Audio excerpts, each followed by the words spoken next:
Jangan lupa like, komen, dan subscribe channel YouTube TVRI Bengkulu dan nyalakan lonceng notifikasinya.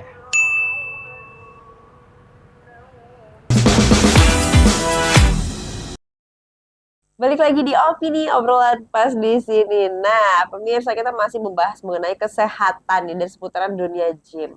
Jadi kita akan bahas mitos dan juga faktanya seperti apa gitu ya, Bang ya. Jadi tadi udah dibahas mengenai nggak ada lagi tuh bahasan kalau nge-gym akan kekar Berotot. gitu. Iya, iya.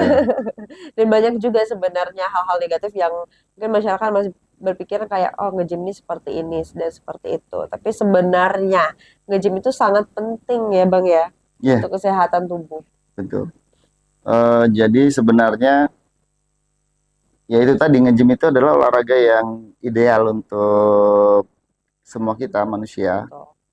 karena apa dari sisi menjaga kesehatan seandainya kita diberi usia panjang itu akan terjaga massa ototnya Iya. karena fungsi otot itu kan menopang kerangka tubuh kita. Karena secara anatomi fisik manusia kan terdiri yang pertama kerangka atau tengkorak yang kita Iya. kenal itu. Kemudian supaya dia bisa beraktivitas atau berdiri sempurna ditopang oleh otot. Otot. Makanya kita bisa melihat di masyarakat apabila orang yang sudah usia di atas 60, 70 itu sudah ada yang menggunakan tongkat, jalan udah terlihat agak Membungkuk susah, ya. membungkuk. Itu karena sebenarnya otot itu sudah tidak mampu lagi menjaga kerangkanya karena tidak dilatih ototnya sehingga menyusut-menyusut berkurang kemampuannya itu yang pertama kalau orang yang memang apa namanya secara massa lemak dia tetap ideal tapi tidak dilatih ototnya. Iya. Satu lagi kejadian di masyarakat dia menua tetapi dengan makanan yang tidak terkontrol sehingga banyak tabungan lemaknya Nah, itu yang sering terjadi terjadi tuh. ketuanya gendut dan inilah yang paling sering terjadi penyakit nanti diabetes dan lain sebagainya. Penyakit cepet datang. Iya, penyakit banyak berdatangan, stroke dan lain sebagainya. Jadi banyak penyakit-penyakit yang menyebabkan kematian. Salah satu penyebab utamanya adalah diabetes. Diabetes adalah salah satu penyebab utamanya kebanyakan gula. Gula ini ya dari gula yang kita konsumsi dari minuman manis, dari nasi yang kebanyakan, Iya. sehingga apa tabungan-tabungan lemaknya banyak, lemak itu menyumbat apa pembuluh darah, Pembuluh darah. terjadilah yang namanya Stroke stroke, nanti ya. terjadilah penyakit diabetes dan penyakit-penyakit turunan lainnya. Serem banget ya. Ya makanya. Itu dengarnya kayak, duh serem banget itu. Jadi jangan sampai ya pemirsa kita Iya. menderita penyakit-penyakit yang mengerikan Iya. itu. Nah, ini kan berangkat dari awalnya kesadaran diri, akhirnya memutuskan untuk nge-gym, mulai aktif angkat beban, olahraga, lebih banyak tahu Hmm. tentang itu. Hmm. Nah, sampai sekarang nih buka usaha di bidang kesehatan juga, Iya, punya alhamdulillah. tempat untuk latihan nge-gym juga. Iya. Itu apa motivasinya sampai membuka usaha ini? Karena kalau kita bahas usaha abang sebelumnya itu sebenarnya Kaitannya. nggak ada kaitannya ya, Iya betul. tiba-tiba banget gitu loh, yang awalnya nggak hobi olahraga buka usaha di bidang olahraga, Iya. kenapa? Sebenarnya ingin menyampaikan kepada masyarakat ternyata olahraga ini memberikan manfaat yang baik untuk tubuh kita jangka panjang gitu. Tujuan awalnya Dan itu. ya dan termotivasi juga dari apa yang saya rasakan dari pengalaman dari ya sekarang saya juga masih progres untuk penurunan berat badan masih Iya sama. program gitu ya. Dari 106 kilo bisa ke 82 waktu Ya, luar itu. biasa itu, heeh. Ya, itu kemudian eh, terasa manfaatnya bahwa kalau badan kita itu sehat dengan olahraga, maka kita akan lebih produktif di lapangan. Dalam berbagai kegiatan kita lebih produktif, pikiran kita lebih positif, tidak mudah marah. Hmm. Termasuk mempengaruhi psikis itu, Mbak. Karena orang yang biasanya sudah apa, maaf secara fisik dia obesitas, gendut itu juga hormon-hormon apa yang memicu untuk Marah itu ya, marah itu emosi. dia sering sering muncul sehingga itu orang lebih mudah depresi, mudah stres seperti itu terpicu di situ. Dari pengalaman-pengalaman itulah betapa pentingnya kita olahraga, betapa pentingnya menjaga kesehatan dengan rutin olahraga, menjaga pola makan. Maka eh, saya berinisiatif gimana caranya mendekatkan hal tersebut dalam kehidupan pribadi saya dan memberikan manfaat itu kepada orang banyak, sehingga kita buka aja usaha gym itu. Alhamdulillah buka Joy Gym di dekat rumah. Tujuannya sebenarnya biar nggak ada alasan lagi untuk nggak nge-gym karena udah deket ini Udah dekat tinggal rumah. begitu keluar pintu udah nyampe tempat olahraga gitu kan. Oh gitu. Dan berbagi manfaat kepada warga gitu. Karena biasanya nih masyarakat akan lebih dengar kalau yang ngasih taunya adalah orang yang berpengalaman. Iya, Iya gak betul, sih? betul, Ini betul. udah banyak belum yang sharing-sharing ke abang?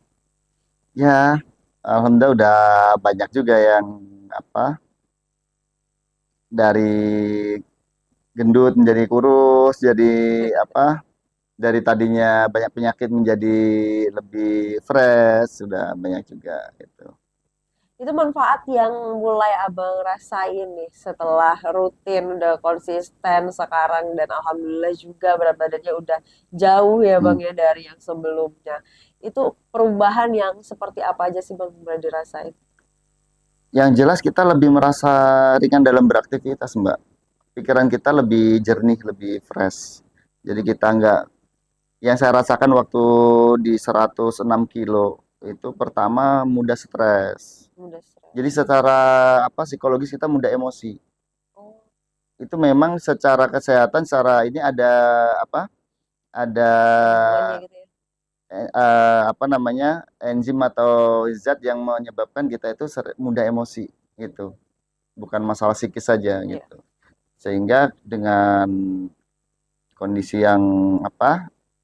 Kalau kita obesitas seperti itu ya mudah depresi. Mhm. Kalau kita mudah depresi, kita pasti mudah lapar, Mbak. Bawaannya pengen Bawaannya makan. pengen makan terus, Iya. sehingga akan lebih memicu cepatnya pertambahan berat badan. Mhm. Terus Make itu orang sense. akan berpolemik di situ. Kalau dia nggak mau keluar dari masalah mengatasi masalah kegemukan itu, dia akan berpolemik di situ dan akan terus bertambah masalahnya. Berat badan bertambah, masalah stresnya terus meningkat, sehingga ya kita bisa melihat di beberapa kasus di media sosial yang orang sampai akhirnya kasus di Tangerang apa di mana itu ya yang dia dikeluarkan dari rumah harus membobol dindingnya karena udah Iya. 300 kilo lebih, Heeh. akhirnya nggak tertolong di rumah sakit berapa hari meninggal. Udah nggak bisa Iya, bergerak dia lagi tuh. iya gitu. Jadi berpolemik di situ. Ini pernah nggak sih dapetin komentar yang semakin mungkin memicu semangat abang untuk terus berolahraga, terus konsisten? Ya sebenarnya dari kesadaran itu kalau kita tidak olahraga, makan juga kita sebebas-bebasnya, akan kembali ke diri kita akan dapat penyakit lagi. Iya. Karena dulu kan pengalaman 106 itu dalam 1 bulan pasti selalu datang penyakit, Mbak. Apa aja tuh, Bang? Yang paling sering kalau saya tuh kena di asam urat. Oh, di asam urat. Pernah saya sampai merangkak dua-duanya serempak kena kaki kiri kaki kanan. Itu otomatis nggak bisa kerja tuh. Sudah bosan sakit lah. Jadi tobat saya nggak mau lagi. Sampai nggak lagi mau Iya, sehat, mau mau fresh sehat, sekarang. pokoknya mau sehat gitu aja. Oke. Nah, ini kan banyak nih kalau masyarakat tuh berpikirannya kayak nggak mau lah nge-gym nanti badannya sakit. Banyak Ya, kan denger yang iya iya kayak betul gitu, tuh. Bang. Itu gimana sih abang Ya merespon? itu kan respon fisik aja secara umum orang fisik kita itu akan kaget ketika dia tiba-tiba mendapat perbedaan perlakuan gitu Iya, kan. iya. Dari aktivitas yang santai kayak biasa tiba-tiba Kok di-push nih ya tiba-tiba nih? tiba-tiba ada membutuhkan energi yang banyak dan Iya, lainnya yang heeh. terkejut. Biasanya pegel-pegel biasa. Itu terjadi di bulan-bulan pertama kalau kita rutin nge-gym. Nanti di bulan berikutnya insya Allah udah aman. Udah nggak, udah biasa lah. Udah Malah biasa. seneng, Mbak. Berarti kalau nggak pegel ini nggak maksimal bebannya, gitu. Nah, biasanya kan ini jadi parno gitu ya, kayak aduh ini kenapa sakit ya? Apa ada salah gerakannya kah Mm-mm. atau apakah? Nah, Mm-mm. itu gimana boleh dijelasin nih, Bang? Ya Dari rasa sebenar, nyeri itu. ya sebenarnya itu terjadi kalau pas latihan beban itu terjadi pemecahan sel otot. Iya. Jadi terjadi pegel-pegel, rasa sakit, rasa ngilu itu otot kita sedang pecah-pecah selnya. Nanti setelah recovery dan mendapat nutrisi yang cukup, nanti dalam 24 jam dia udah pulih lagi. Harus diikuti juga dengan pengetahuan tentang apa nutrisi, Mbak. Jadi salah satu buah yang bagus untuk cepat mempercepat masa recovery adalah semangka. Oh, semang. Ya, salah satu buah semangka. Ada juga jenis-jenis suplemen lainnya kalau nggak mau makan buah, ada suplemen yang mengandung kandungan BCAA yang dia akan mempercepat masa recovery, Hmm, masa pemulihan otot itu gitu. oke.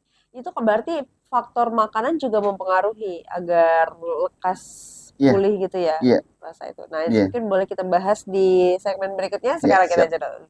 Untuk pemirsa jangan kemana-mana, tetaplah bersama kami di Opini Obrolan Pas di sini.